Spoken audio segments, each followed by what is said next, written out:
Jorden Shyann Nebling was born on March the 8th, 2001, to mother Heidi Nebling.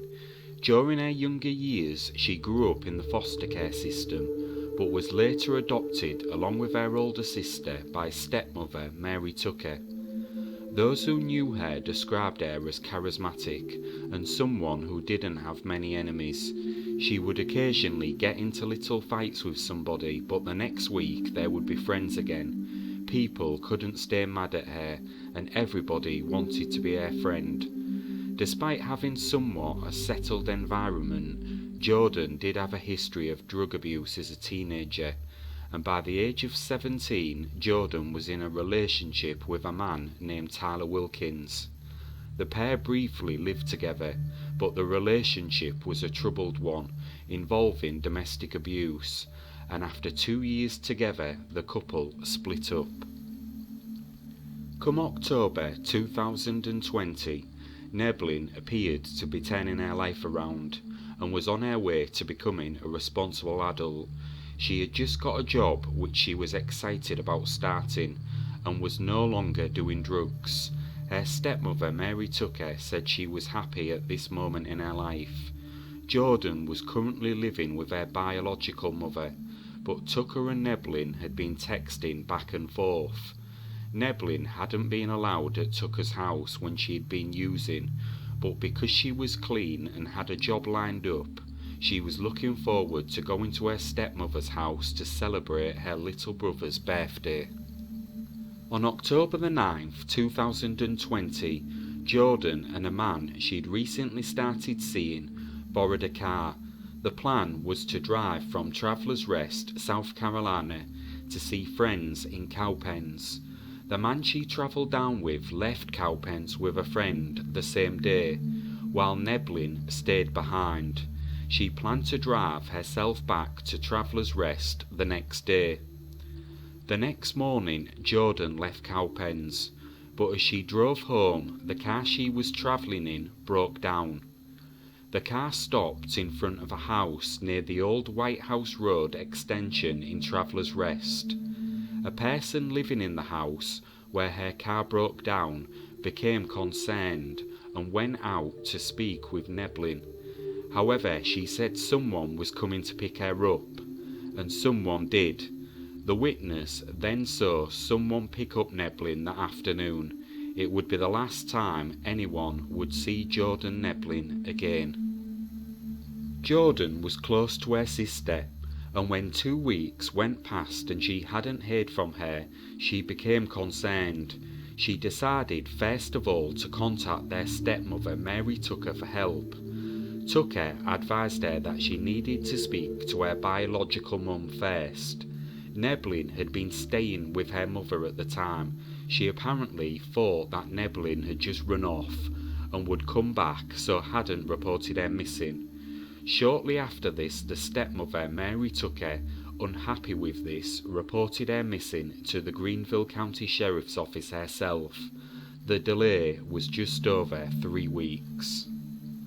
Investigators quickly determined that the person Nebling had contacted on October the 10th to pick her up when her car broke down was her ex-boyfriend, who lived in Travelers Rest. He told investigators that he and Jorden had gotten into a fight after he had driven her to his place, at which point she had left, and he has no idea where she went from then onwards. It was a story her family didn't particularly believe, and with good reason.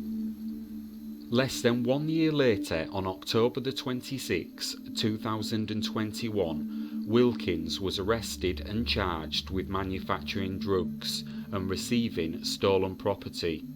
Scarcely a month later, on December the 3rd, 2021, Wilkins was arrested again. This time he faced a litany of charges, including attempted murder, domestic violence of a high and aggravated nature, possession of a weapon during the commission of a violent crime, pointing and presenting a firearm, resisting arrest, threatening a public official, and last but not least, throwing bodily fluids at a law enforcement officer. However, Worse was yet to come, and in 2022 the case would take a further horrifying turn.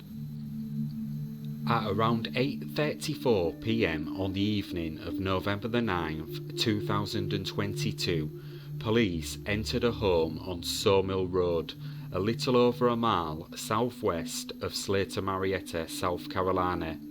Inside the home they discovered the bodies of 22-year-old Clarissa Winchester and her newborn son. Investigators determined Winchester died of blunt force trauma to the head and neck area after being confined within the residence. According to local authorities, her newborn child was left alone and died of neglect. The scene was described by investigators as one of the most gruesome and horrific scenes they'd ever come across.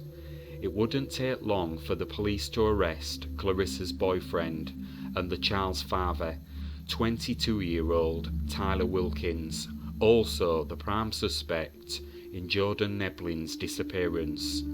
Tyler is being held without bail after being charged with 1 count each of kidnapping, murder and child neglect. The horrific scene showed what Wilkins was capable of when crossed. He had held Clarissa captive before cruelly taking her life in the most violent way possible. Mary Tucker always thought that Wilkins was linked to her stepdaughter's disappearance. In my heart, I think he did something to her. He had a history of being abusive, and police have searched his property. I know that they dug up a concrete pad in the driveway that he had recently put down close to when she went missing, and I know that the police focused a lot on talking to him, but unfortunately, travellers, this is a very, very remote area. There was an abundance of underdeveloped land that was well suited for hiding evidence of a crime. Law enforcement continued to work the missing persons case. On Saturday, March the 25th, 2023, Greenville County Sheriff Hobart Lewis posted a video to Facebook updating the public on the latest law enforcement activity related to Nebling's still unsolved disappearance. Specifically, a door-knocking campaign conducted along the White Horse Road extension north of Travelers Rest. However, nothing further was reported after this. Tyler Wilkins is still awaiting trial in relation to the murder of his girlfriend Clarissa and his son, and Jorden Nebling remains missing to this day.